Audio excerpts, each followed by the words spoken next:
desocupado. Se a gente fica desocupado, sem trabalho, sem atividade, você pode até ser aposentado, mas você não precisa ser desocupado. Se a gente fica desocupado, a gente vai caçar uma coisa errada para fazer, não vai? Se a mente vazia, desocupado, com tempo sobrando, nós vamos para o mau caminho. Então essa mensagem, ela vai nos trazer a ideia seguinte: nós somos pecadores, nós precisamos orar a Deus, precisamos buscar o poder de Deus, precisamos dessa sabedoria de Deus, mas ao mesmo tempo nós precisamos estar sempre ocupados. Aqui eu não estou pregando ativismo, né? No sentido de você tem que ficar bem ocupado o tempo todo sem respirar. Até um bom lazer, um lazer saudável, uma refeição, né? Fazer um bolo de laranja, né, São Paulo? Fazer um bolo, né? Você está ocupando bem o seu tempo, fazendo alimento, fazendo uma caminhada, né? Às vezes eu faço caminhada de 2 horas, às vezes é de meia hora, de 10 minutos, não sei. Mas você está ocupando bem o seu tempo e ao mesmo tempo a sua mente. Porque você não está ali pensando coisas, você não está procurando coisas que desagradam. E aí, irmãos, eu vou ter que falar do celular, não vou? Não tem como não falar desse celular. Porque às vezes a gente está com um vício tão grande, parece que qualquer tempo vago é pegar o celular e ficar rodando aquelas coisas lá. Vai pegar um elevador, vai andar da igreja até o carro, pega o celular e vai andando até o carro. E aí aquilo que não tem sentido algum fica interessante, né? Eu falei de ir até o carro porque ontem eu fui lá, que a minha irmã fez uma cirurgia e ela já teve alta, graças a Deus, as irmãs que oraram, né? Tá tudo certo. E eu estava lá no hospital da Unimed, aí desci o elevador, desci o elevador e comecei a caminhar, parei lá fora para não gastar o estacionamento, né? Para variar. E fui andando. Aí quando eu me pego, eu estava vendo um vídeo de uma mulher numa moto, que o gato caiu da moto. E aí, o que será que vai acontecer com o gato? Eu estou lá e eu ri de mim mesmo, né? Vai para casa, porque aí vai o gato, aí vem o outro, aí vem o rato, aí vem o homem, aí vem o assalto, aí vem não sei o quê. Ocupe a sua mente.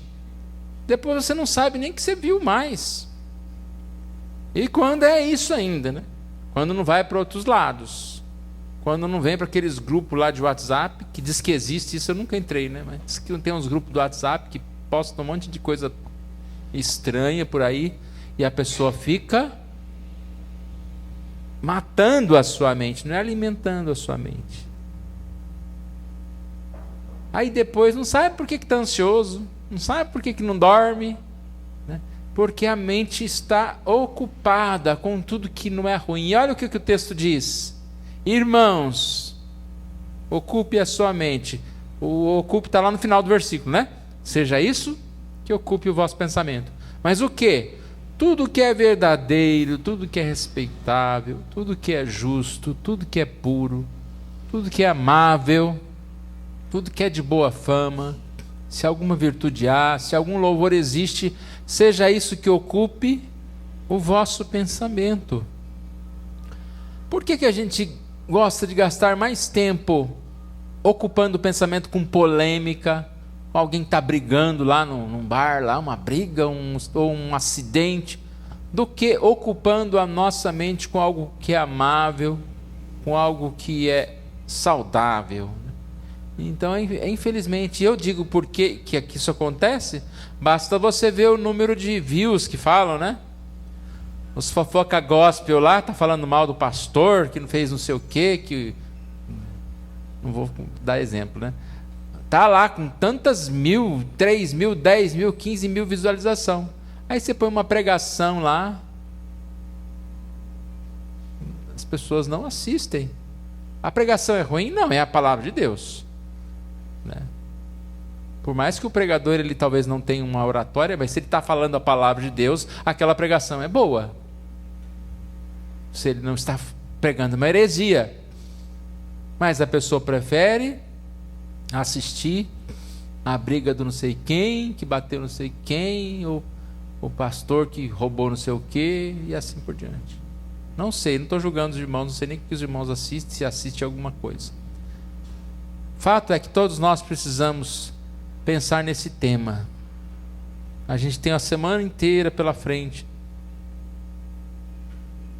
Aqui numa dessas anotações aqui, eu coloquei que um dia tem 1440 minutos. Não contei não, mas deve ser, né? 24 horas, blá blá blá. 1440 oportunidades para pensar bem, porque um minuto dá para pensar muita coisa, em um minuto não dá? 1440 pensamentos no mínimo. Aí você chega no final do dia, o que ocupou os seus 1440? Tem que dormir, né? Mas tudo bem, a gente pensa dormindo também, só a gente não lembra.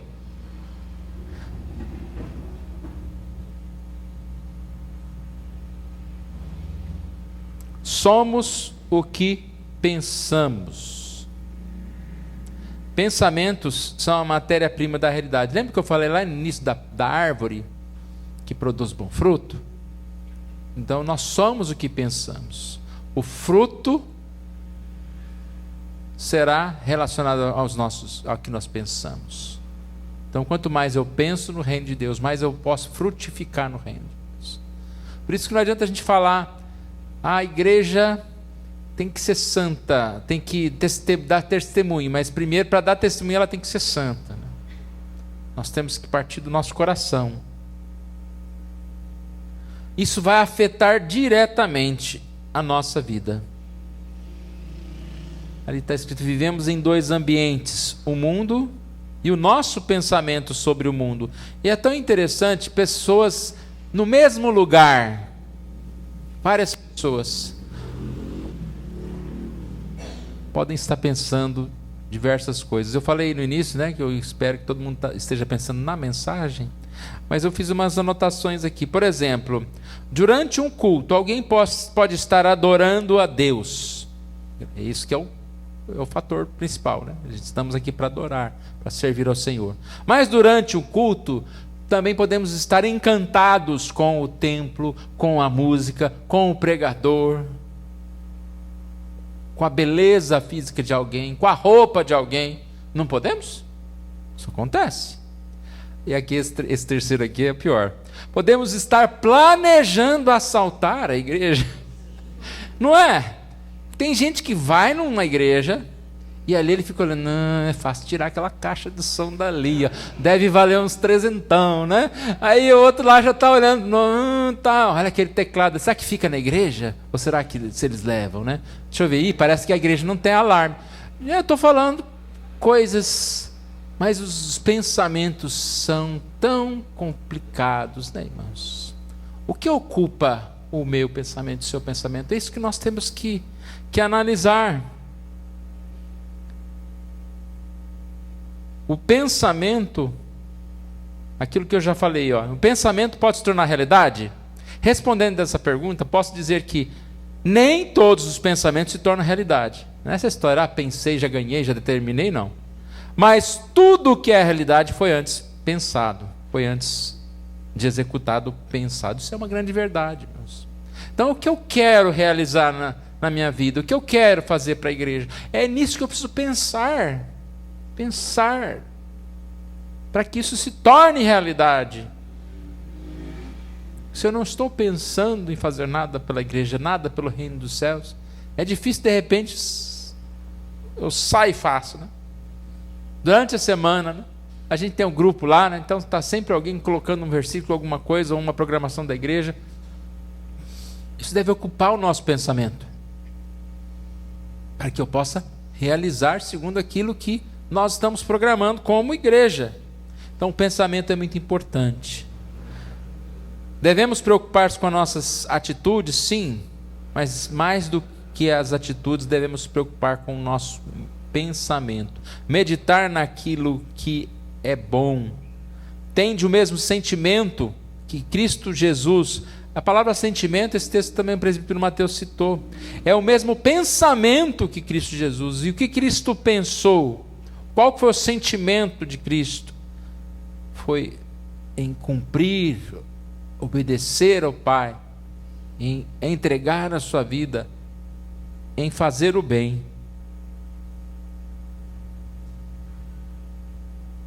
Bons pensamentos geram esperança. Transformam desertos em mananciais, nos fazem mais santos. Você quer ser mais feliz? Pense coisas boas. Você vai, com Deus, com a ajuda de Deus, ter esse poder de transformar a sua vida, as suas atitudes. Mau pensamento? Show, vai fora. Quando vem, você não precisa ficar pensando neles. Expulsa. Lembra do texto de Jeremias 4,14? Até quando hospedarás contigo os teus maus pensamentos? Fez uma caminha para ele deitar, um quartinho. Não, fica à vontade. Aqui é o quartinho dos maus pensamentos, né? Fique à vontade. Não, expulsa. Põe para fora. Não deve morar. Na vida do crente, na nossa vida, não deve habitar maus pensamentos. Que Deus assim nos abençoe. A palavra de Deus diz: pensai nas coisas lá do alto, e não nas que são daqui da terra.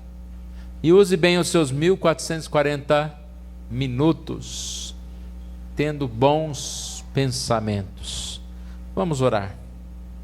Pai querido, nós agradecemos a Ti por mais essa oportunidade que o Senhor nos dá de estar em Tua casa.